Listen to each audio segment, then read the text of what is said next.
बृहद्रथ, हर्यक, शिशुनाग और नंद जैसे महान राजवंश जिस क्षेत्र में शासन किए हैं उस क्षेत्र के बारे में आज हम लोग पढ़ने वाले हैं।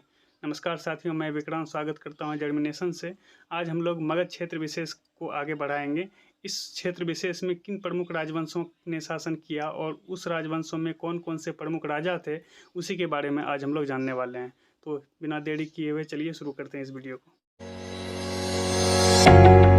मगध क्षेत्र पे मुख्य रूप से हर्यक, शिशुनाग और नंद वंश ने शासन किया था। और हर्यक वंश के संस्थापक बिंबिसार, शिशुनाग के संस्थापक शिशुनाग और महानंदिन जो है ये नंद वंश के संस्थापक थे, जिसको हम लोग महापद्मनंद भी कहते हैं। सबसे पहले बात करने वाले हैं हम लोग हर्यक वंश के बारे में। हर्यक वंश के संस्थापक जो कि बिंबिसार थे, इन्होंने लंबे समय तक शासन किया। इसके पश्चात जो है इसके पुत्र अजातशत्रु हर्यक वंश के शासक बने, जो कि कुनिक भी किसी ग्रंथ में इसका नाम सुनने को मिलता है। और अजातशत्रु के बारे में कहा जाता है कि ये पितृहंता थे, अर्थात अपने पिता की हत्या करने वाला, या हम कह सकते हैं जिसको अपना बाप एक फूटी कौड़ी नहीं सुहाता है, वो थे अजातशत्रु। और इसके माताश्री का नाम चलना था, पत्नी का नाम वाजिरा था, जो कि परसेनजीत की पुत्री थी। और प्रथम बौद्ध संगति जो है अजातशत्रु के ही टाइम में हुआ था। कहाँ हुआ था? तो राजगीर में हुआ था। राजगीर में कहाँ? तो सप्तकर्णी गुफा में, जिसकी अध्यक्षता जो है महाकश्यप ने की थी। बुद्ध की शिक्षा एवं संधि का संकलन भी अजातशत्रु के टाइम में ही हुआ था, जिसको हम लोग सुत्त पिटक और विनय पिटक कहते हैं। ये दो ग्रंथ जो है अजातशत्रु के समय ही लिखा गया है, जो कि एक बौद्ध ग्रंथ है। इसके बाद जो है उदिन का टाइम आता है, इसे भी पितृहंता भी कहा गया है। और जैन धर्म का समर्थक था ये उदिन। और इन्होंने अपने जीवन काल में क्या किया? तो प्रमुख कार्य इसके द्वारा ये था कि अपनी राजधानी जो है राजगिरी से पाटलिपुत्र हस्तांतरित किया। इसके कुल मिला के 3 पुत्र थे, जिसका नाम अनिरुद्ध, मुंडक और नागदशक था। नागदशक जो है हर्यक वंश का अंतिम शासक हुआ, जो कि उदिन का पुत्र था। अब बात करते हैं अगले वंश के बारे में, जो कि है शिशुनाग वंश। शिशुनाग वंश के संस्थापक स्वयं शिशुनाग थे, उनका नाम शिशुनाग ही था।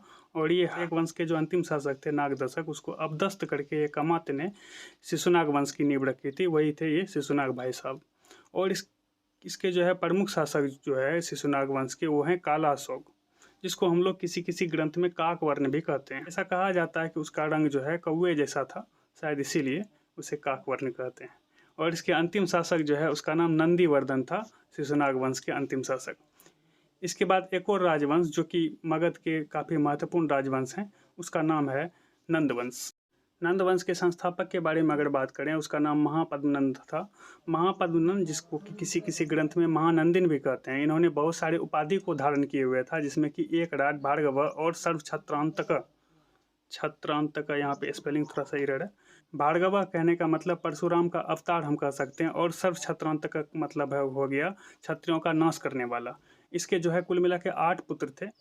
एक एक करके यहाँ से 1 से लेकर 8 तक स्क्रीन पर आप देख भी रहे होंगे, जिसमें कि पांडुक, पांडुगति, भूतपाल, राष्ट्रपाल, गोविशानक और 10 सिद्धक, केवर्त और धनानंद।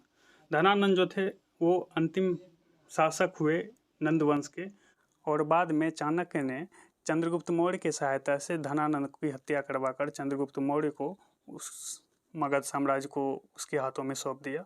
इस तरह से मौर्य वंश की स्थापना होती है, और इस तरह से नंदवंश जो है समाप्त होता है। यही 3 एक ऐसे प्रमुख राजवंश थे जिन्होंने मगध पर लंबे समय तक शासन किया, यानी कि हम कह सकते हैं महाजनपद काल से साम्राज्य की तरफ अग्रसारित किया।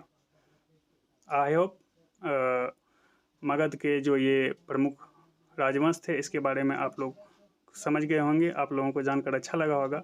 वैसे आज टीचर्स डे है, तो आप लोगों को टीचर्स डे की भी बधाई हो, हैप्पी टीचर्स डे।